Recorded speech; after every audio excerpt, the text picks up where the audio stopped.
আমরা সবাই বেতন পাইছি, তো আজকে বেতন পাইছি আমরা এইটা হ্যাঁ ব্যাংকের মাধ্যমে পাঠাবো না। তো আপনারা সবাই একমত আছেন? আমরা ব্যাংকের মাধ্যমে টাকা পাঠাবো না।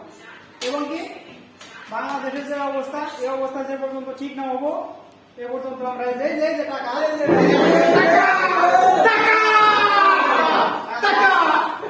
ওবায়দুল কাদের কাকা, তোমার ফুটকি ফাঁকা, দিমু টাকা রেমিটেন্স খামু আর ঘুমামু, কোনো টাকা দিব না, বিকাশ না, ব্যাংকের মাইনের চুরি চুরি, খালি টাকা খামু আর ঘুমামু, 6 মাস রেমিটেন্স বন্ধ। ওবায়দুল কাকা, তোমার ফুটকি কিন্তু ফাঁকা, টাকা দিব না,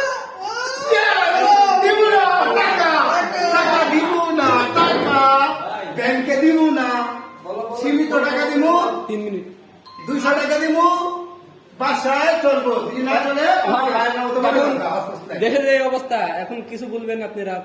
আর দেশের যে অবস্থা তাতে এখন যদি আমি টাকা পাঠাই, আমরা সবাই যদি টাকা পাঠাই ব্যাংকে পাঠাইলে তাইলে রেমিটেন্স পাইব সরকার, সেই রেমিটেন্স দিয়ে অর্থনীতি দিয়ে আমাদের ভাইদের যে গুলি করে মারছে আরো আর গুলি সংকট, আমগো টাকা দিয়ে গুলি কিনা আমগো বুকে চালাইব, তোর টাকা স্টপ দিব না, টাকা বন্ধ,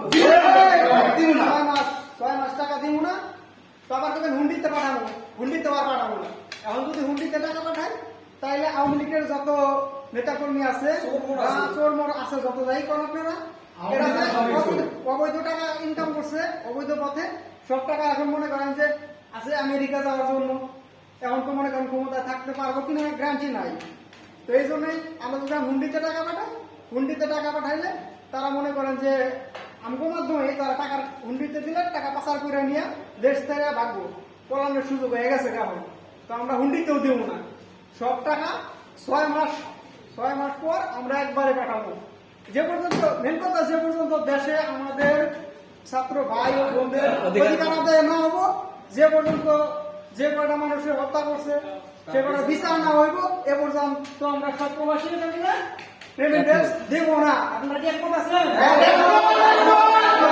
আমরা সবাই একমত আছি, আমরা রেমিটেন্স পাঠাবো না, আমরা সবাই একমত আছি, রেমিটেন্সকে পাঠাবো না। আর এই সব টাকা ব্যাংকেও দেবো না, হুন্ডিতেও দেবো না,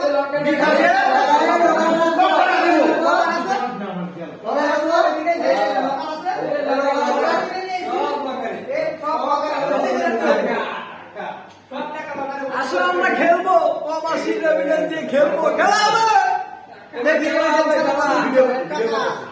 ভিডিও হবে টাকা। খেলা হবে, দেখা কাকু আমরা রুমে কয়জন আছি? বাচ্চা সমস্যা নাই, টাকা পাঠাবো না, ডাইরেক্ট